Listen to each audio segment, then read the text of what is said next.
Hi, welcome to love talkies. Priya Sakhi episode number 67. అక్షర గురించి think చేస్తూ ఇంటికి వచ్చిన విక్రమ్ డైరెక్ట్గా ఆమె రూమ్కి వెళ్ళి ఆమెను హగ్ చేసుకోవడంతో షాక్తో బిగుసుకుపోయింది అక్షర. బట్ విక్రమ్ హగ్లో ఏదో ఎమోషన్ తెలుస్తుంటే అతన్ని నెట్టేయకుండా అలానే ఉండిపోయింది అక్షర. తన గుండె బరువు దిగే వరకు విక్రమ్ అలానే ఉన్నాడు. అక్షర సైలెంట్గానే ఉంది. విక్రమ్ ఎందుకంత హడావుడిగా వెళ్ళాడో అని ఫోన్ మాట్లాడడం అయిపోయాక అతని వెనకే వచ్చారు నందిని, ధీరజ్. కానీ గదిలో వాళ్ళిద్దరినీ దగ్గరగా చూసి వాళ్ళు లోపలికి రాకుండానే వెనక్కి వెళ్ళిపోయారు. కాసేపటికి విక్రమ్లో ఉద్వేగం తగ్గినట్లు అనిపించడంతో అతని భుజంపై మెల్లగా తడుతూ, విక్రమ్, ఏమైంది అని అడిగింది అక్షర. అప్పటికి కానీ తేరుకున్న విక్రమ్ మెల్లగా ఆమెను వదిలి ఆమె ముఖాన్ని చేతుల్లోకి తీసుకుని, నువ్విక్కడ జాగ్రత్తగా ఉండగలవా అని అడిగాడు. ఉండగలను.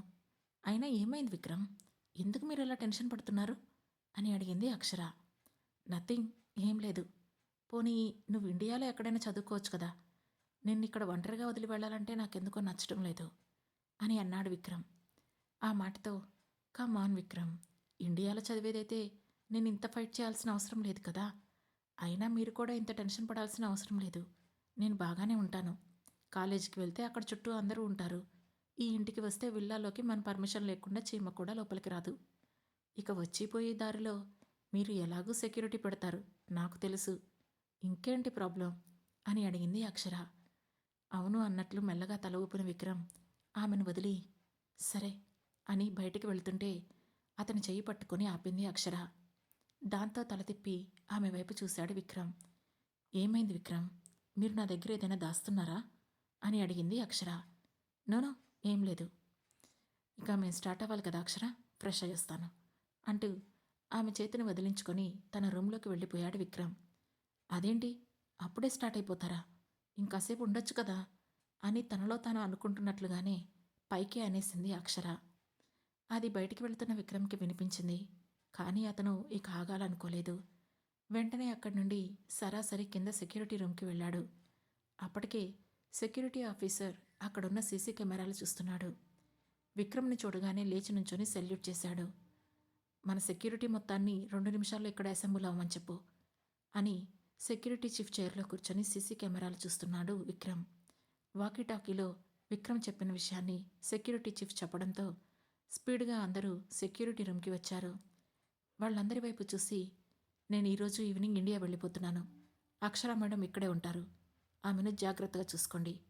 తను ఈ విల్లా దాటి ఎక్కడికి వెళ్ళినా తన వెంట కనీసం 4 సెక్యూరిటీ గార్డ్స్ ఉండాలి. తన వరకు ఎలాంటి ప్రాబ్లం రాకూడదు. అది కాలేజీలో అయినా మరెక్కడైనా తనను సేఫ్గా చూసుకోవాల్సిన బాధ్యత మీదే. ఇకపోతే ఈ విల్లాలోకి నా పర్మిషన్ లేకుండా పురుగు కూడా లోపలికి రాకూడదు అని చాలా సీరియస్గా చెప్పాడు విక్రమ్. ఓకే సార్ అని అందరూ ఒకేసారి అన్నారు. గుడ్. ఎక్కడ ఏ చిన్న పొరపాటు జరిగినా నాలో మరో విక్రమ్ను చూస్తారు. ఇక మీరు వెళ్ళండి, మీ వర్క్ చేసుకోండి అనగానే ఓకే సార్ అని మళ్ళీ అందరూ అక్కడి నుంచి వెళ్ళిపోగా సెక్యూరిటీ చీఫ్ వైపు చూసి, అక్షర రోజు ఎవరెవరిని కలుస్తుంది, ఆమె చుట్టూ ఏం జరుగుతుందనేది నాకు ప్రతిరోజు మినిట్ టు మినిట్ అప్డేట్స్ రావాలి అని చెప్పాడు విక్రమ్. ఓకే సార్, అంతా నేను చూసుకుంటాను అని చెప్పాడు సెక్యూరిటీ. ఆ తర్వాత విక్రమ్ లేచి తన రూమ్కి వెళ్ళి రెడీ అయ్యాడు. ఇంతలో అక్కడికి వచ్చిన అక్షర విక్రమ్ అని పిలిచింది. రా అక్షర, ఏంటి విషయం అని అడిగాడు విక్రమ్. నథింగ్, వెళ్తున్నారు కదా అని వచ్చాను. అంతా ప్యాక్ చేసుకున్నారా అంటూ అక్కడే సెటిల్ అయింది అక్షర. సరే కానీ నువ్వు కాలేజీకి జాగ్రత్తగా వెళ్ళిరా. 2 ఇయర్స్ నేను నిన్ను అస్సలు కదిలించను. పూర్తిగా నీ వర్క్ మీదే కాన్సన్ట్రేషన్ చెయ్యి అని చెప్పాడు విక్రమ్. ఓకే విక్రమ్, కానీ మీరు మరొక రోజు ఇక్కడే ఉండొచ్చు కదా అని అంది అక్షర. ఆ మాటతో నుదురు చిట్లించి ఆమె వైపు చూశాడు విక్రమ్. అంటే ఇన్ని రోజులు మీతో కలిసి ఉన్నాను కదా, ఇప్పుడు మీరంతా వెళ్ళిపోతుంటే ఒక్కదాన్నే ఉండాలంటే ఏదోలా ఉంది అని అంది అక్షర. ఆ మాటతో ఆమె తనను మిస్ అవుతుందని అర్థమైన విక్రమ్ చిన్నగా స్మైల్ ఇచ్చి ఆమె పక్కన కూర్చొని భుజం చుట్టూ చేయి వేసి, నువ్వు ఎప్పటి నుండో పెట్టుకున్న గోల్ నీకు ముఖ్యం కదా. ఒక్కసారి నీ స్టడీస్లో నువ్వు పడిపోతే మేము అస్సలు గుర్తురాం. ఫోన్ చేసినప్పుడు ఎందుకు ఫోన్ చేశారు అని నువ్వే తిడతావు అని అన్నాడు విక్రమ్. ఆ మాటతో ముఖం మార్చేసింది అక్షర. కమాన్ అక్షర, నేనేదో సరదా కన్నానులే. యూనో, నేను వీలున్నప్పుడల్లా వంత వస్తూనే ఉంటాను. ఎవ్రీ మంత్ ధీరజ్ నందిని కూడా వస్తూనే ఉంటారు. ఇంకేముంది, 2 ఇయర్స్ ఇట్టే గడిచిపోతాయి అన్నాడు విక్రమ్. వాళ్ళు వస్తారు సరే, మీరు అని అడగబోతూ సడన్గా ఆగిపోయింది అక్షర. అప్పటికే ఆ మాటలు విక్రమ్ చెవికి చేరడంతో అవసరమైనప్పుడు నువ్వు అడగకుండానే వస్తాను అని మనసులోనే అనుకొని, ఇక వెళ్దాం పద, లంచ్ చేశాక మేము స్టార్ట్ అవ్వాలి అని అన్నాడు విక్రమ్. ఓకే అంటూ బయటకు నడిచిన అక్షర మళ్ళీ ఏదో గుర్తొచ్చి వెనక్కి తిరిగేసరికి ఆమె వెనకే వచ్చిన విక్రమ్ డోర్ దగ్గర ఆమెకు అతి దగ్గరగా ఉన్నాడు. అతన్ని అంత దగ్గరగా చూసిన అక్షర కళ్ళు టపటపా కొడుతుంటే అప్పటికే ఆమెను వదిలి వెళ్తున్న బాధలో ఉన్న విక్రమ్ వెంటనే ఆమె నడుం చుట్టూ చేతులు వేసి దగ్గరికి లాక్కొని ఆమె పెదవులపై అంటీ అంటనట్లుగా కిస్ చేశాడు. అది ఏమాత్రం ఊహించని అక్షర షాక్తో బిగుసుకుపోతే చిన్నగా నవ్వుకుంటూ ఆమెను తప్పించి కిందకు వెళ్ళిపోయాడు విక్రమ్. ధీరజ్ నందిని అప్పటికే కింద ఉన్నారు. విక్రమ్ ఒక్కడే కిందకి రావడంతో అక్షర ఎక్కడుంది విక్కీ అని అడిగాడు ధీరజ్. తను పైనే ఉన్నట్లుంది అని చెప్పాడు విక్రమ్. నువ్వు వచ్చేటప్పుడు పిలవలేదా? నందు, వెళ్ళి తనని పిలుచుకురా. పాపం మనం వెళ్ళాక ఎలాగూ ఒక్కతే ఉంటుంది కదా, ఉన్న కాసేపు మనతో స్పెండ్ చేస్తుంది అన్నాడు ధీరజ్. ఆ మాటతో నందిని లేచి పైకి వెళ్ళింది. అప్పటికే అక్షర ఎక్కడ ఉన్నది అక్కడే అలాగే బిగుసుకుపోయి నుంచుంది. ఆమెకు అంతా అయోమయంగా ఉంది. విక్రమ్ నుండి అలాంటి కిస్ ఆమె ఏమాత్రం కలలో కూడా ఊహించలేదు. అదేమీ ఆమెకు కోపం తెప్పించడం లేదు, కానీ ఏదో వింత ఫీలింగ్ని కలిగిస్తుంటే అదేంటో అర్థం కాక అలాగే గోడకు ఆనుకొని నుంచుంది. నందిని వస్తూనే, ఏ అక్షర, ఏంటి ఇక్కడి నుంచున్నావు అంటూ దగ్గరికి వెళ్ళింది. అప్పటికీ కూడా అక్షర పలకపోయేసరికి ఆమె భుజం తట్టి కదుపుతూ, హలో అక్షర, ఏమైంది నీకు అని అంది. దాంతో ఉలిక్కిపడిన అక్షర వెంటనే పిచ్చి పిచ్చిగా దిక్కులు చూసింది. దాంతో ఆమె నెత్తిమీద ఒకటేసి, మైండ్గాని దొబ్బిందా అని అడిగింది నందిని. ఆమెకు సమాధానం చెప్పకుండా, విక్రమ్ గారు ఎక్కడున్నారు అని అడిగింది అక్షర. కిందున్నారు, బట్ నువ్వెందుకు ఇక్కడి నుంచున్నావు, అది కూడా ఏదో ట్రాన్స్లోకి వెళ్ళిపోయావు అని అనుమానంగా చూస్తూ అడిగింది నందిని. నథింగ్ నందు, ఏం లేదు, ఏదో ఆలోచిస్తూ నుంచుండిపోయాను అని తత్తరపాటుగా చెప్పింది అక్షర. సరే, ఇప్పటికే లేట్ అయింది, కిందికి వెళ్దాం పద, లంచ్ చేద్దాం అని అంది నందిని. ఓకే పద, ఒక 5 మినిట్స్లో నేను కూడా వచ్చేస్తాను అని చెప్పింది అక్షర. సరే త్వరగా రా అని కిందకి వెళ్ళిపోయింది నందిని. అక్షర వెంటనే తన రూమ్లోని వాష్రూమ్కి వెళ్ళి ఫేస్పై గట్టిగా నీళ్లు కొట్టుకుంది. అప్పటికి కానీ ఆ చిరుముద్దు వల్ల వచ్చిన మైకం ఆమెను వదల్లేదు. ముఖం నీట్గా కడుక్కొని అక్కడి నుండి స్టెప్స్ దిగుతూ కిందికి వస్తున్న అక్షర విక్రమ్నే సూటిగా చూస్తుంది. చాలా నార్మల్గా ధీరజ్తో ఏదో విషయం గురించి డిస్కషన్ చేస్తున్నాడు విక్రమ్. ఆమె చూపు గుచ్చుకుందో ఏమో, ఒకసారి తలెత్తి ఆమె వైపు చూశాడు. దాంతో ఇద్దరి చూపులు ఒక క్షణం కలుసుకోగా అక్షర గుండె వేగం పెరిగింది. విక్రమ్ పెదవులపై చిన్న నవ్వు చేరింది. ఆ నవ్వు బాణంలా అక్షరని గుచ్చుకుంటుంటే వెంటనే ముఖం తిప్పేసుకుంది అక్షర. ఆ తర్వాత నలుగురు కలిసి లంచ్ చేశారు. కాసేపు నార్మల్ విషయాలు డిస్కషన్ చేసుకున్న తర్వాత, మనకి ఫ్లైట్కి టైం అవుతుంది, ఇక స్టార్ట్ అవుదామా అని అడిగాడు ధీరజ్. ఆ మాటతో విక్రమ్ వెంటనే అక్షర వైపు చూడగా అప్పటికే అక్షర కంగారుగా విక్రమ్ వైపు చూసింది. ఆమెలో తాను ఎక్స్పెక్ట్ చేసిన కంగారు కనిపించడంతో విక్రమ్కి హ్యాపీగా అనిపించింది. వెంటనే ముఖం తిప్పేశాడు. ఇక విక్రమ్, ధీరజ్, నందిని ముగ్గురు కలిసి అక్షరకు జాగ్రత్తలు చెప్పి అక్కడి నుంచి వెళ్ళిపోయారు. వెళుతున్న కారును కనుమరుగయ్యే వరకు చూసిన అక్షర కంట్లో ఆమెకు తెలియకుండానే కన్నీరు వచ్చి చేరింది. కాసేపు అక్కడే నించొని తర్వాత లోపలికి వచ్చింది అక్షర. అప్పుడే ఆమె మొబైల్కి టింగుమంటూ మెసేజ్ వచ్చింది. అది ఎందుకో విక్రమ్ నుండి వచ్చిన మెసేజ్ అని అనిపించడంతో అక్షర వెంటనే టక్కన మొబైల్ ఓపెన్ చేసింది. ఆమె ఊహను నిజం చేస్తున్నట్లే, miss you Akshara, take care అని విక్రమ్ నుండి వచ్చిన మెసేజ్ ఉంది. అది చూసిన అక్షర పెదవులపై చిన్న స్మైల్ వచ్చింది. ఇక ఆ తర్వాత నార్మల్ అయిపోతూ మరుసటి రోజు కాలేజీకి కావలసినవన్నీ ఏర్పాటు చేసుకోవడం మొదలుపెట్టింది అక్షర. మరోవైపు శివాని రెడీ అయ్యి బయటికి వచ్చి ఆల్రెడీ తన మొబైల్ కార్డ్స్ అన్నీ మిస్ అవ్వడంతో అవి తీసుకోవడం కోసం, బావా నాకు ఒక 2 lakhs కావాలి అని తండ్రి ముందే అడిగింది. 2 lakhsా, ఎందుకు? నుదురు చిట్లించి అడిగాడు రవీంద్ర.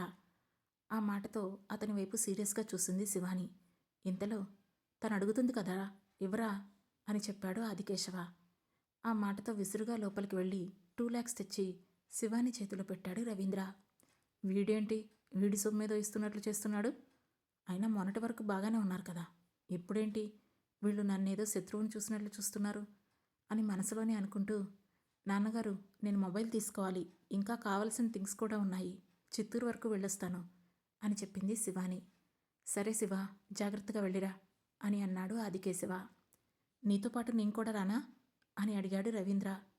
అవసరం లేదు బావా, నాకు తెలియని చిత్తూరా ఏంటి, అయినా నీకు బోరెడు పనులుంటాయి, నేను వెళ్ళొస్తానులే అని అక్కడి నుంచి తనకు నచ్చిన తార్ జీప్ తీసుకొని వెళ్ళిపోయింది శివాని. వెళుతున్న ఆమెను చూస్తూ, తండ్రి సరిగ్గా మాట్లాడేసరికి దీనికి కొమ్ములొచ్చాయి, అస్సలు నన్ను లెక్క చేయడం లేదు అని పళ్ళు పటపటా కొరికాడు రవీంద్ర. అయితే ఇదే మంచి సమయం అని అనుకున్న స్నేహలత వెంటనే పంతులు గారికి ఫోన్ చేసి అతన్ని పిలిపించింది.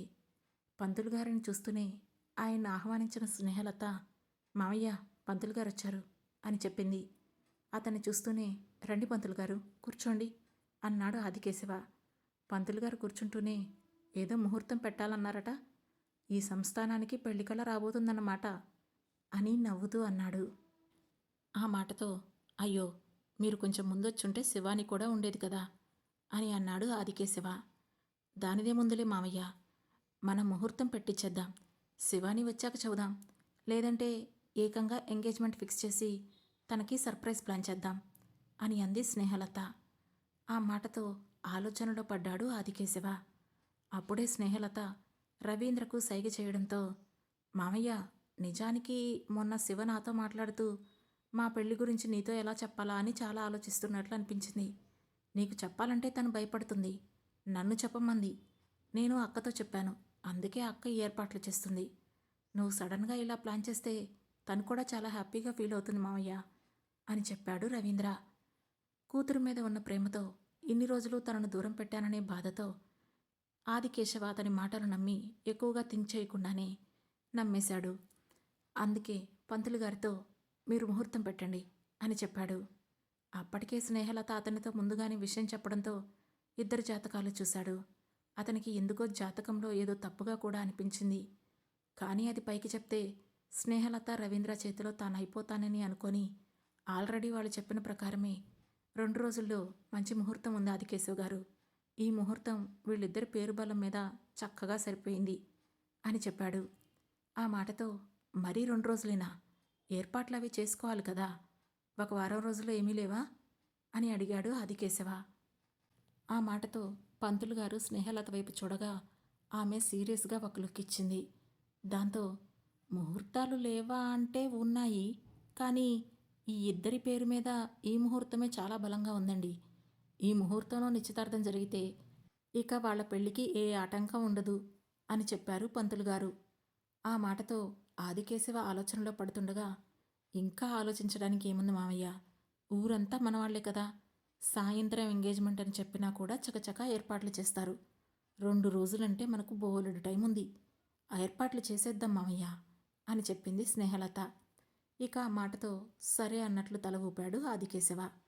దాంతో పంతులు గారు ఎంగేజ్మెంట్కి ముహూర్తం ఫిక్స్ చేసేశాడు.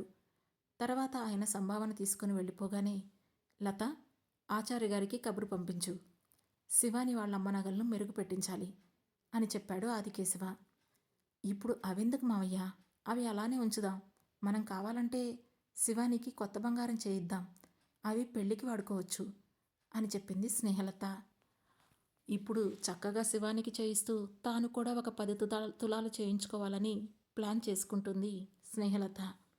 కానీ ఆదికేశవ వెంటనే ఆమె ఆలోచనను అక్కడే ఆపేస్తూ, లేదు, శివాని వాళ్ళ అమ్మ బంగారమే పెట్టుకోవాలి, అదే చాలా ఉంది, వరుసగా 1 రోజులు పెట్టినా కూడా పెట్టిన నగ పెట్టకుండా పెట్టుకోవచ్చు, అవి తరతరాల నుంచి వస్తున్నాయి, ఆ బంగారంతోనే శివాని పెళ్లి జరగాలి అని గట్టిగా చెప్పాడు ఆదికేశవ.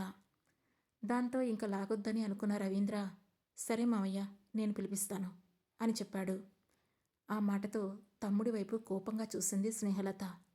సరే, త్వరగా ఏర్పాట్లన్నీ చూడండి, నేను జిల్లా కలెక్టర్ని, రాజకీయ నాయకుల్ని చాలామందిని ఇన్వైట్ చేస్తాను, అందుకు తగిన ఏర్పాట్లు చూడు రవీంద్ర, ఎక్కడా ఎవరికి ఏ లోటు రాకూడదు, ఈ దేవనగరి సంస్థానం కాబోయే యువరాణి ఎంగేజ్మెంట్ అంటే ఎక్కడా దేనికి తగ్గకూడదు అని చెప్పాడు ఆదికేశవ. తప్పకుండా మావయ్య, నేను చూసుకుంటాను అంటూ హుషారుగా బయటికి వెళ్ళిపోయాడు రవీంద్ర. తన ప్లాన్ ఫెయిల్ అయినందుకు కాస్త ఫీల్ అయిన స్నేహలత ఆ తర్వాత తన తమ్ముడు వసూలు చేస్తాడులే అని లైట్ తీసుకుంది. అలా శివాని రవీంద్ర ఎంగేజ్మెంట్ పనులు స్టార్ట్ అయ్యాయి. మరోవైపు ఇండియా వచ్చేసిన ధీరజ్ నందిని వాళ్ళిళ్లకు వెళ్ళిపోయారు. ఇక తన ఇంట్లోకి అడుగుపెట్టిన విక్రమ్కి ఒక్కసారిగా ఒంటరిగా అయిపోయిన ఫీలింగ్ కలిగింది. అక్షర తన లైఫ్లోకి వచ్చి పట్టుమని 3 నెలలు కూడా పూర్తి కాలేదు. అప్పుడే ఆమె తన లైఫ్లో ఎంత కీ రోల్ ప్లే చేసిందో ఆ మొదటి క్షణమే అతనికి అర్థమయ్యింది. అతన్ని చూస్తూనే అక్షర మేడం ఎలా ఉన్నారు సార్ అంటూ ఎదురెళ్ళి అడిగింది రేవతి. షీఈస్ గుడ్ అని చెప్పి నాకే బాలేదు అని మనసులో అనుకుంటూ తన రూమ్కి వెళ్ళిపోయాడు విక్రమ్. ఆ రూంలోకి వెళ్ళగానే అద్భుతమైన సువాసన అతని ముక్కును తాకింది. అది అక్షరకు తాను దగ్గరగా ఉన్నప్పుడు వచ్చే పర్ఫ్యూమ్ స్మెల్. దాంతో ఆ సువాసనను గట్టిగా పిలిచిన విక్రమ్, నువ్వు అక్కడున్నా కూడా నా ఆలోచనలను నన్ను వదలటం లేదు అక్షర అని చిన్నగా నవ్వుకొని ఇంట్లోకి అడుగుపెట్టినప్పుడు ఉన్న తన ఒంటరితనాన్ని పోగొట్టుకొని అక్షర గురించి థింక్ చేస్తూ అలాగే బెడ్పై వాలిపోయాడు. అదే సమయంలో కింద ఉన్న రేవతి మొబైల్ రింగ్ అయింది. తీసి చూడగా అక్షర నుంచి ఫోన్ వస్తుండడంతో వెంటనే ఫోన్ లిఫ్ట్ చేసిన రేవతి, హలో మేడం, ఎలా ఉన్నారు? మీరు లేక ఇల్లంతా బోసిపోయిందంటే నమ్మండి అని చనువుగా అంది. నేను బాగానే ఉన్నాను రేవతి గారు. విక్రమ్ గారు ఇంటికొచ్చారా అని అడిగింది అక్షర. ఆ, కాసేపు అయింది మేడం, సార్ వచ్చారు అని చెప్పింది రేవతి. డిన్నర్ చేశారా అని అడిగింది అక్షర. లేదు మేడం, వచ్చి రాగానే రూమ్కి వెళ్ళి డోర్ వేసేసుకున్నారు. ఇప్పుడు అర్ధరాత్రి అవుతుంది కదా, ఈ టైంలో సార్ ఏమీ తినరని నేను కూడా పిలవలేదు అని చెప్పింది రేవతి. అలా ఉండకండి రేవతి గారు, నేను మీకు వచ్చే ముందే చెప్పాను కదా, విక్రమ్ గారి ఫుడ్ విషయంలో చాలా జాగ్రత్తగా ఉండండి. ప్రస్తుతానికి కాస్త వేడిగా పాలు తీసుకెళ్ళివ్వండి అని చెప్పింది అక్షర. ఆ మాటతో సరే మేడం అని రేవతి అనగానే అక్షర ఫోన్ కట్ చేసింది. ఆమె చెప్పినట్లే వేడివేడిగా పాలు కాచి తీసుకువెళ్ళి విక్రమ్ డోర్ను నాక్ చేసింది రేవతి.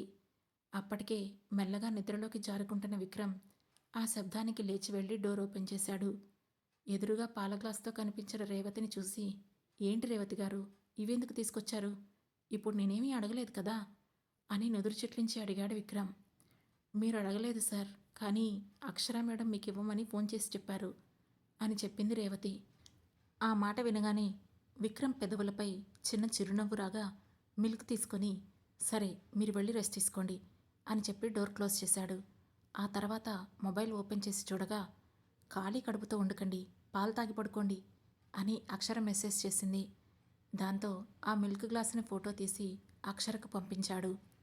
ఆ తర్వాత ఆ పాలు తాగేసి ఖాళీ గ్లాస్ కూడా ఫోటో తీసి అక్షరకి సెండ్ చేశాడు. అటువైపు అక్షర నుంచి స్మైలీ ఇమేజ్, దాని తర్వాత గుడ్ నైట్ కూడా రావడంతో చిన్నగా నవ్వుకొని ఫోన్ను పక్కన పెట్టేసి పడుకున్నాడు విక్రమ్. మరోవైపు ఆదికేశవ ఇన్ఫ్లుయెన్స్తో తిరుమల మరియు ఆ చుట్టుపక్కల ప్లేసెస్ అన్నీ చూసేశారు షిండే అండ్ అతని టీం. ఆ తర్వాత తమకు దొరికిన మరికొంత ఇన్ఫర్మేషన్తో వాళ్ళు మళ్ళీ బాంబేకి రిటర్న్ అయ్యారు. ఇంచుమించు చిత్తూరు దాటి వెళ్తుండగా సడన్గా వాళ్ళ వెహికల్కి అడ్డుగా ఓ వెహికల్ రావడంతో దాని ముందు ఓ వ్యక్తి కనిపించడంతో సడన్ బ్రేక్తో కారు ఆపేశాడు షిండే. ఆ తర్వాత ఏం జరగబోతుంది తెలుసుకోవాలంటే వెంటనే మన లవ్ టాకీస్ ఛానల్ను సబ్స్క్రైబ్ చేసుకొని ప్రియసఖి సిరీస్లోని నెక్స్ట్ ఎపిసోడ్ను వినండి. మా ఈ కథలు మీకు నచ్చినట్లయితే లైక్ చేసి, షేర్ చేసి, కామెంట్ చేసి, హై పాయింట్స్ కూడా ఇచ్చి మమ్మల్ని సపోర్ట్ చేయండి. Thank you. Thanks for watching.